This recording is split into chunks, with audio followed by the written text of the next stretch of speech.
And I'm going to, just when we get going here, I'm going to let the panelists introduce themselves. And while they're getting settled, I'm Ford Von Wisey. I'm with Whitebridge Capital. Prior to Whitebridge, I was with 20 years at Citibank running their aircraft finance business.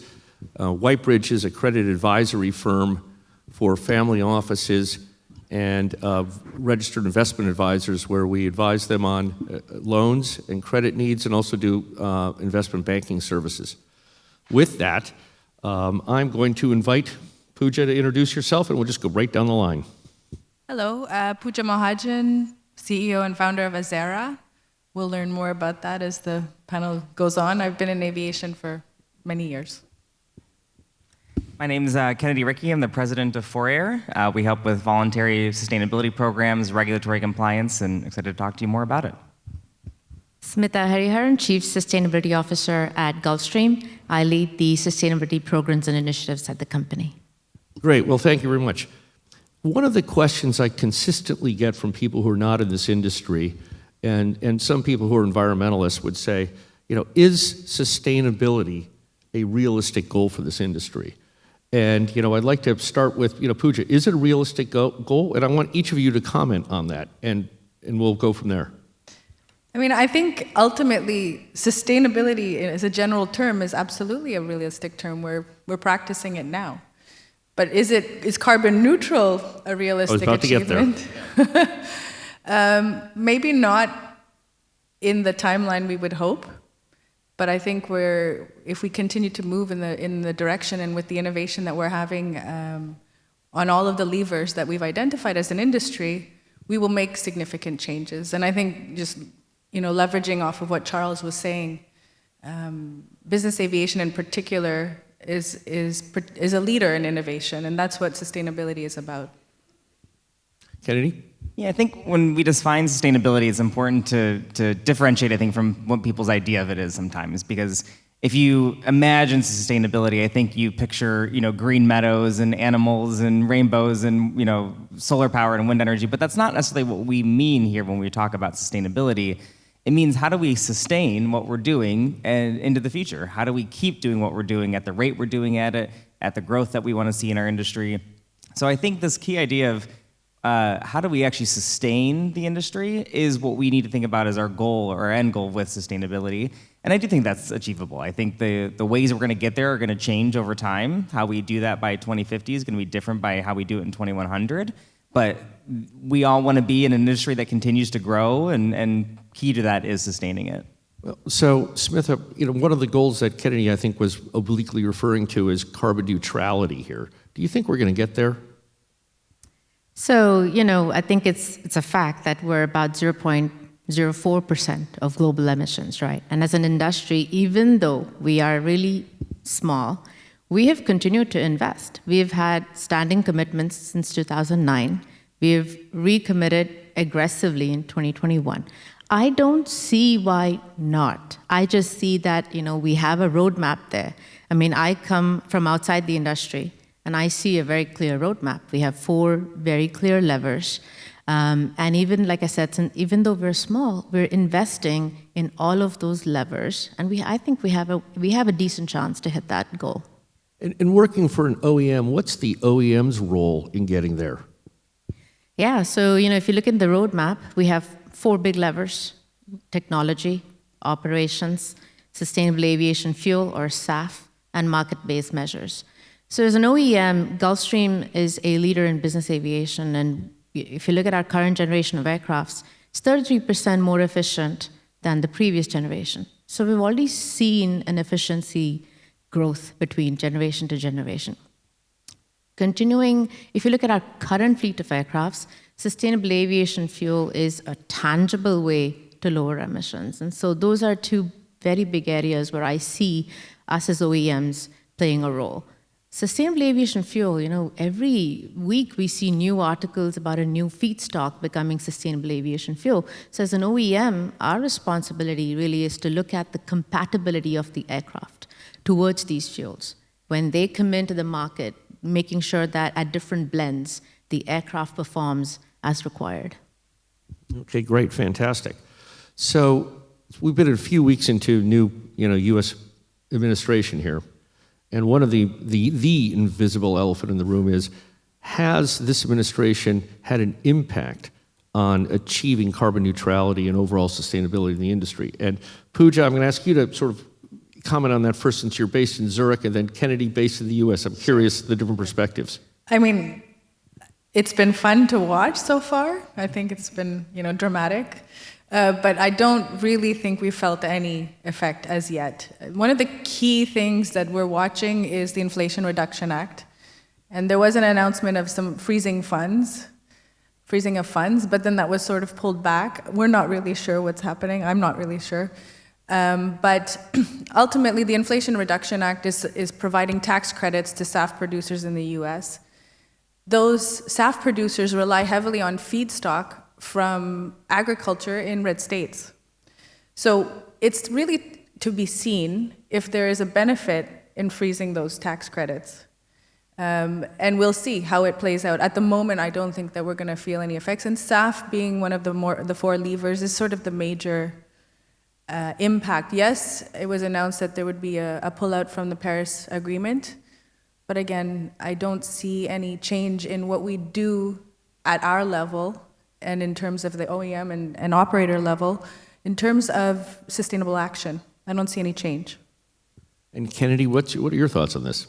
Yeah, and I think this actually drives to your first question a little bit. I think, carbon neutrality is actually something we can do today. If we look at using, there's just different tools to achieve it. So carbon offsets are one way that we do that today. We have, under our program, 500,000 hours that were offset last year that have already achieved carbon neutrality. The question that we're asking now is, how do you do that better? How do you do that more inside of aviation, in sector?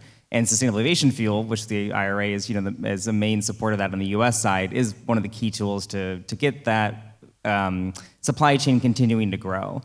We passed over 300 million gallons of SAF available last year, and we're probably going to get close to 500 million, I think, this year. So we'll see almost another doubling of the availability, and that's on projects that have already come online in early 2025. So I think in the next, step up of SAF production, we won't see much of an impact there. And then we're actually seeing a lot of bipartisan support for the IRA. So if you look at where did the money from the loans and grant programs actually go, about 60% of it, $85 billion, went to states that were Republican, and an additional factor went to projects that were multi-state, so would be kind of cross-states. So there's a significant, voter base, I think, that is both receiving kind of the benefits of the IRAs and from the DOE loans, and we're seeing some of the states kind of pick up the federal slack as well. So as we lose maybe some federal harmonization on an approach in the US, states are starting to put in their own incentives. So the most recent one we saw come out just yesterday was Arkansas as a new state level SAF incentive, and didn't see that one coming. No. That's a little surprising. Yeah. Pooja, how about in the EU? What are you seeing support for this? Is it waning at all, or is it increasing, given some of the significant mandates? I think things are not moving at the pace that they had hoped, but the legislators are doubling down. So there is increasing legislation, especially if you're an operator in the EU in aviation. You're dealing with a lot of compliance requirements when it comes to both the emissions generated and your use of SAF. And there's obviously always looking at this and seeing how we're progressing. They've not relaxed on the targets. They're actually increasing the targets for SAF usage, for example, by 2050. By 2030, right now, the goal with Refuel EU, which is EU taxonomy initiative, is that 6% SAF use, a 6% blend of SAF would be used in all union airports by 2030. That's still a target, and by 2050, it was 70%. I think they're looking to increase it to 80%. Pretty aggressive targets there. Yeah. You've mentioned SAF. Kennedy has mentioned SAF as sort of one of the main tools here. I think I recently read SAF is about 65% of how we're going to get to carbon neutrality. Smitha, how else are we going to get there if we have to use other tools other than SAF? Well, I think, innovation is key. And, from my view, all technologies are still in the mix. So I don't think we can pick winners today. We'll continue to work on engines. We'll continue to work on aerodynamics, wings. but we'll also see, I think, a lot of other technologies that come up in the next few years. So I think it'll be wrong to pick winners right now. I think just have to wait and watch. All these technologies have big potential to make step changes in that curve. And do you see Gulfstream having a significant role in the innovation and development of some of those technologies? I mean, we've always had a blue sky thinking when it comes to innovation. So I would not say that any technologies are off the market. We'll keep our eyes open. We're doing a lot of studies. And Pooja, you just mentioned, the EU mandates, and I think you obliquely referred to something like the EU ETS. Right. And so is it working? And Yep. can you sort of give us an overview of some of the changes coming up? Actually, that came up last week. It's supposed to be in place. Right. So, I mean, both Kennedy and I can talk to that. A big part of what EU operators are facing right now are these compliance schemes. So EU ETS, the EU emissions trading scheme, affects all operators based in Europe, but also outside of Europe flying into Europe. And the requirement is if you exceed certain thresholds for commercial operators over 10,000 tons of emissions, for private operators over 1,000 tons of emissions, you would need to report your emissions. You're automatically flagged into reporting into the scheme.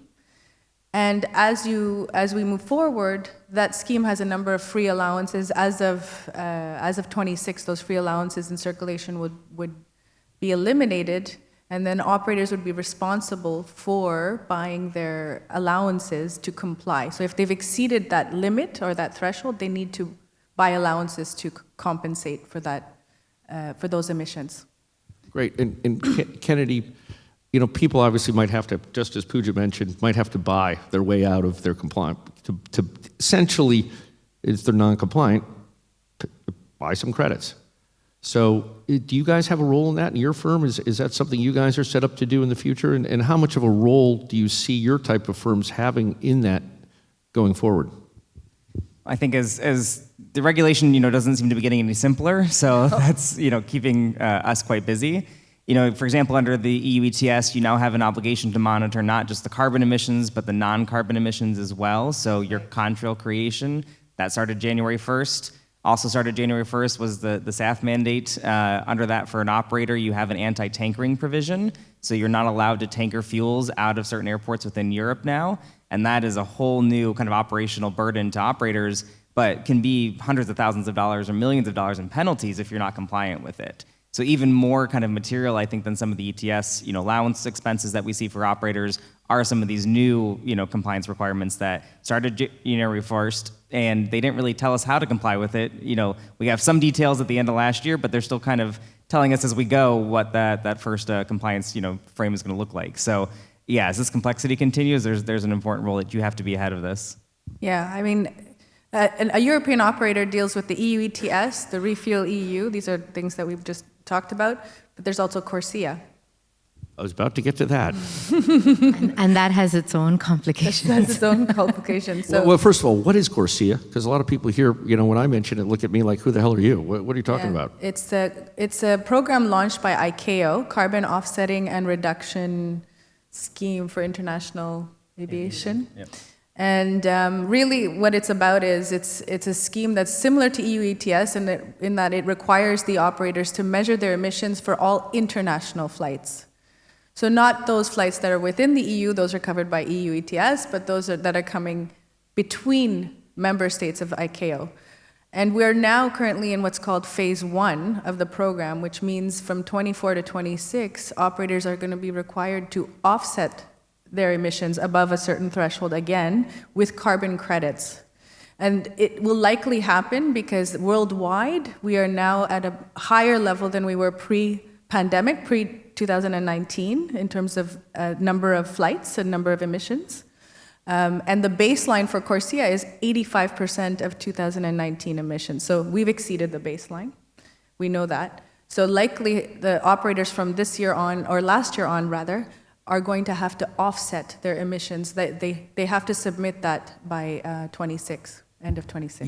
That's CORSIA but that's CORSIA or non-CO2 MRV. I think there's a lot of unknowns. whether it's compliance related or how do you calculate it. And there's also uncertainty in science when it comes to non-CO2 You're MRV. talking about the challenges of CORSIA. Lots of challenges. Yeah. Yeah. In all of the programs. And unfortunately, they're moving ahead. Unfortunately, fortunately, they are moving ahead. And what, operators are the burden is really on operators to provide this reporting. Whether or not they comply afterwards is dependent on the numbers, but there is quite a heavy burden, which is why we set up Azera to support, and I know that 4Air does the same, but we've done a sort of a technology software to help operators to automate this process so that they can comply. You guys just used the word offset, and we've used the word credit, so I'm going to time out, guys. Yeah. Kennedy, what's the difference between the two? Yeah, so an important one here under CORSIA, you have to use a carbon offset as your compliance mechanism. And so this is actually a reduction of 1 metric ton of carbon. When we say a metric ton, envision a swimming pool's worth of carbon dioxide. That's an actual reduction in some other project. So maybe it's a wind farm that reduces that metric ton. Maybe it's a cook stove or a forestry project that actually reduces 1 metric ton. Under the EU ETS or the UK ETS, there's something called an allowance. And so it's another kind of form of credit, but it's really more of a permit to pollute. So you get a permit, are an allowed emission of 1 metric ton of CO2, and you have to purchase those in order to meet however many you emitted under that year. So there's no kind of carbon neutrality claim associated with allowances. Under the ETS, though, I think, so allowances are one way that you comply with it. The other is you can actually use SAF and claim that using an emission reduction claim against your ETS Is that a credit then? I'm sorry? Is that what's called a credit? No, it's an emission reduction claim, so it's a different, it's a claim, so. Carbon credits are offsets. Okay, so when you buy a carbon credit, it's 1 ton of emissions out of a project that has reduced or removed carbon dioxide from the air. That's a carbon credit. That credit can be used to offset your emissions. That's why they use the term offset. And that's why so many people get confused. Yeah, I know. Exactly. Smitha, from Gulfstream's perspective, how does Gulfstream view CORSIA coming in? And in your mind, do you think they're unique challenges or is it an opportunity from your perspective? Well, we're glad that there is an international framework now. CORSIA sets that up. The challenges are compliance related, right? So 2 years from now, compliance is going to kick in. And then the question becomes, well, how do you verify? How do you comply with CORSIA? There are a lot more unknowns right now than there's kind of clear guidelines. So for us, it's wait and watch. We're looking for more guidance on how do we do this right. I want to speak to, I think, one of the opportunities, I think the regulation presents a lot of challenges, but I think there is some opportunities buried in them. So, for example, with SAF usage in Europe now, there's actually 3 or 4 programs that you can get kind of funding from or that there's incentives essentially embedded in for using SAF. So the first is ETS. We talked about you have to buy allowances or you can use SAF. So the amount that SAF saves you in allowances is kind of one of the benefits. There's also now free allowances. You can get extra free allowances under the EU ETS for using SAF. They look at the cost differential of how much you had to pay over jet fuel and can actually award you free allowances for that. Third, you've got a lot of airport level incentives. So if you look at Brussels, for example, Milan, they've put out these incentives to actually help fund that green premium of SAF over jet fuel as well. And in many cases in Europe, these are stackable. So you can actually bring together all of these incentives to help address the cost of SAF over jet fuel. So if you're a little more strategic, there's all the regulation sounds scary, but there's actually opportunities under it to help advance. You can still make voluntary, claims of your use of SAF of over and above a mandated amount. Use these benefits towards it and help, reduce the cost of doing so. Well, with all these schemes to encourage people in Europe to use more SAF, is there enough SAF to go around, Smitha? Do we have enough of it or not? Can we get it to the places where it's actually wanted? So I think that's a challenge, but there are also, where there's a challenge, there are also lots of innovation going on. So definitely many feedstocks are now being converted into SAF. There's a clear mechanism through ASTM to get that certified, and then OEMs like us will test to make sure it's compatible. And so I think there's a process to get more SAF, more certified SAF available. So I think that's we have a good chance of improving SAF supply. The challenge is price, and so again, demand supply has to help stabilize. We need some help getting kind of the premium down to which is a little bit more acceptable levels. But right now, SAF is the tangible way to get to stay on the path to decarbonization. So yesterday we heard Robert from EBAA mention this word taxonomy. I think, Pooja, you just mentioned it a few minutes ago as well. For people in the room, what is this taxonomy and why is it part of our discussion right now? It doesn't. We mentioned it yesterday as well. It was mentioned, or 2 days ago. It doesn't. It was EBAA that talked about it. Right. Yeah, Robert. So I don't. It's not really affecting business aviation, but it's a set of guidelines on how basically the Green Deal. If you've heard about the Green, it's a set of guidelines on regulation, on sustainable action, on how to guide the taxation and regulatory schemes of the Europe to support the net zero targets. And business aviation is not strictly affected by it right now because business aviation has been excluded, but it's a double-edged sword. Right. And Kennedy, go ahead, because exclusion, some people view as not being a great thing. Yeah, I think that's the problem with the taxonomy is that it kind of classifies how you can look at things as either green investments or transitional investments.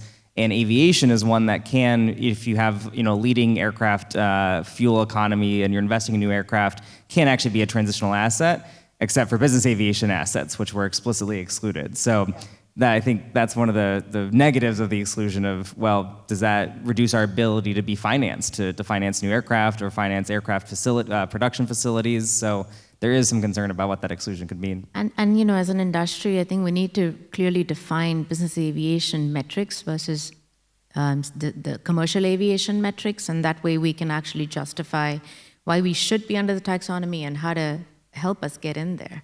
Yeah, obviously it's a work in progress. Obviously, we can also talk about that all day long, but I'd like to get some of the questions here because some of them appear pretty good. The first one is, giving increasing political skepticism about green aviation initiatives, is there a danger in the industry that the industry will lose interest and commitment? Who wants to tackle that? I can take a stab. I think we cannot afford to lose interest or commitment. It's because here in the EU, as you can see, we're defending our economic values. How much do we contribute to the economy? We saw the report yesterday that was published by Gamma and EBAA. And so along with talking about the economic value that we create, we need to continue to talk about the progress we are making towards our commitment to show that even though we're really small when it comes to emissions, we have a clear commitment and we have investments. I don't see how we can get away with pulling out. And Pooja, Yeah. I imagine, given Europe's sort of mandate here, you have to. You don't have a choice, right? Yeah, I mean, in Europe, they're definitely leading with the stick, and yes, there's some incentives, but the stick is working. So in the EU, for example, the EU itself, flight activity has not reached pre-pandemic levels. It's the global flight activity that's exceeded pre-pandemic levels. So within the EU ETS is actually having an impact. And the promotion of the use of SAF through Refuel EU is driving SAF to be sought after and bought. I assume the EU ETS applies for both business aviation and commercial operators. That's correct. And that was just answers one of the questions. Kennedy, this is a question that some of my children's generation have mentioned this to me as well. And I have a daughter who's in the sustainability industry. Which is what you're going to pick for this now. And so it's carbon credits, this question rather, carbon credits is a very dirty industry. Do you agree? There's a loaded question, so I'm going to let you tackle that. Yeah, I'd love to know what they mean by dirty industry, but I think, so early on as carbon offsets started to become more popular, first of all, they've been around for 20 years. They actually began in the 1990s under the Kyoto Protocol, and it was a way to look at how do we align interest in decarbonizing with kind of solutions to do so.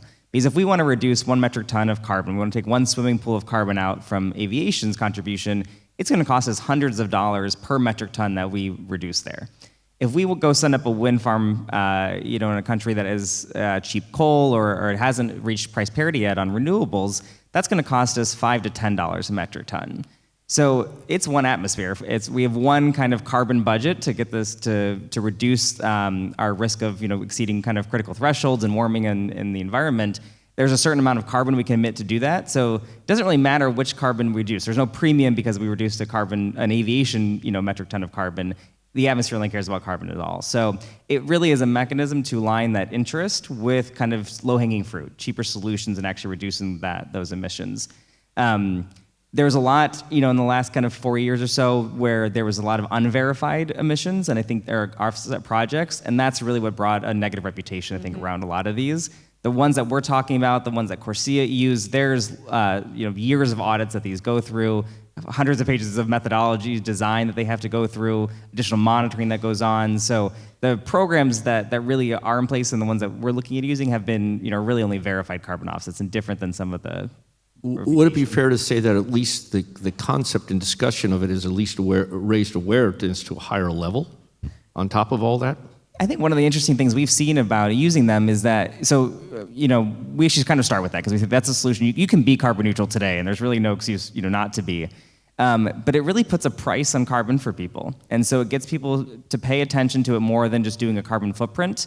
And the next question is, what can I do more? What can I do better? And that's really where we've seen SAF come in as that second solution. So everybody we see kind of using, most people we see using SAF today started with offsets. Okay, that's interesting. We've got a bunch of other questions here, but here's one that's just popped up. What's your advice on green aviation in the African aviation sector? Does anybody have any thoughts on that one? I don't think it's any different anywhere you go. We have the framework, which is the 4 levers, and all 4 apply. And one of the things we haven't really spent much time on today is operational efficiencies. So as operators, we can all make a difference, and sometimes it can be quite significant to properly flight plan to reduce our emissions. So these are technologies that are coming up that are being explored. Obviously, we still don't have the non-CO2 effects calculation for EU ETS, but avionics systems are starting to, and flight planning can change and create a significant impact on the emissions. So there are models out there to support that. Operators can reduce their emissions without doing anything else.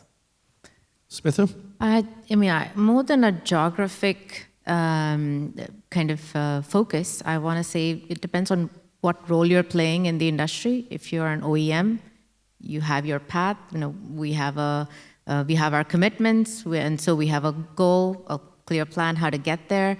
And so it really depends on your role in the industry. So an OEM has a role to play. Operators have their role to play, airports have their role to play, and so together we need to get there. It's not a particular continent specific. Well, this industry has a bad rap, and you mentioned a few moments ago we're 0.04% of global emissions. The last question is for each of you: what can we do as an industry to try and address that negative image because it's mismatched with reality? Yeah, it really is. We had protesters here as well, again, the other day. So what we can do is just keep on doing what we're doing. We have always significantly invested more in innovation. We have the client base and we have the OEMs that are interested in innovating. So new technology, support the development of SAF. Our client base can probably disproportionately invest in SAF. In SAF demand, which would then drive production. And that's really, I think even given the percentages of business aviation versus the whole, 2% of all of aviation, SAF demand can be up to 10%. That's what the prediction is from business aviation for the requirements for all of aviation. So we can drive big changes through the funding of new technologies. SAF innovation is really the key with us. Kennedy, your thoughts on how we can improve it? Yeah, I think one of the difficult things with this is if you look at kind of where, emissions are growing worldwide, and the industries that are driving emission growth is transport more than anything. So even as industrial or power generation, farming, expand to their industries as well, transport, and especially within the U.S., is one of the only industries that's still increasing its emissions. So the 2% of 2% is going to become, a bigger portion of a bigger portion. We're actually probably even closer to 3% of 3% already. So that, idea that we're a small piece of emissions, I think, is true today. But as other industries decarbonize, we're going to become a much bigger portion of emissions. And, the pressure we see today, I think, will only grow with that. So it's really important, I think, for us to start looking at it, because the solutions, we don't have an easy, final solution today. It takes all of these different pillars, investing in all of them so that we've got solutions that are, ready by 2050. So I think each operator, each person needs to look at kind of what's their role to play and how can they do a little bit. We don't all need to kind of think solve this ourselves, but look at, what role does my operation play? Can I use maybe a little, more staff than the mandate requires? If it's a 2% mandate, it's only out of certain airports. Can I use 2% staff across my entire operation and voluntarily meet the mandate across the entire flights and fleet uses that you're doing? So there's little things you can do that I think we have to stay ahead of the regulation. We have to show that we're each doing a little bit. Great. We're now out of time. Smith, any last comment for everybody? So I would say we really need to focus on innovation. So our innovations that are approved in business aviation, they get translated to the commercial side and add to their efficiency. So let's focus on what we're doing, our investment in innovation and technology. Great. Well, thank you all. I've actually learned something here today, so I appreciate your comments, and thank you. Thank you. Thanks. Thank you.